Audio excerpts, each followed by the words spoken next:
When accepting to evaluate people like Ruby, it's like accepting to poke holes in your teacher's lecture. But I did accept anyway. Ruby started confidently.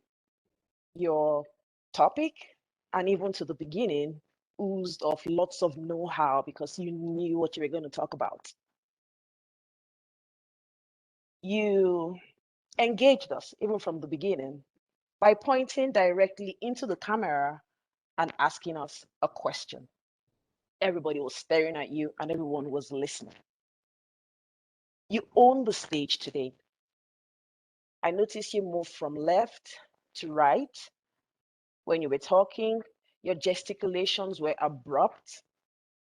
You always showed us by mannerism the things you were trying to talk about. Talked about numbers. You did 3 minutes, you did 2 minutes into the camera. You referred us to a book. You talked about the book, The Toastmaster Wears Many Hats. From the beginning, you told us where you were taking us to, so everyone knew how your speech was going to go from the beginning up until the end. That was magnificent. At no point was I lost because I knew what was coming. Your pace was very clear. You talked very fluently. It was clear. Everyone heard what you were saying at every point of your speech.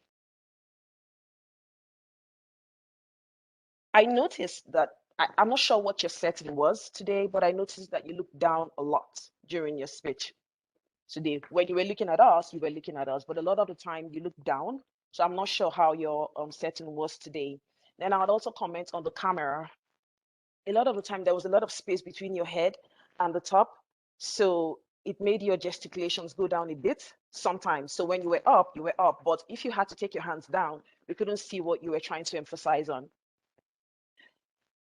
I always love your background, but today, when you stepped back, you went into the forest. So we couldn't see you clearly. And then when you came forward, you were really forward. So I think your background played you there a bit. Otherwise, your speech was beautiful, and you ended by challenging us. You pointed right in the camera, and then you challenged us to take turns and take up roles. You're in the pathway of motivational strategies, and I must say that you strategically motivated me today with your challenge. I accepted. Back to you.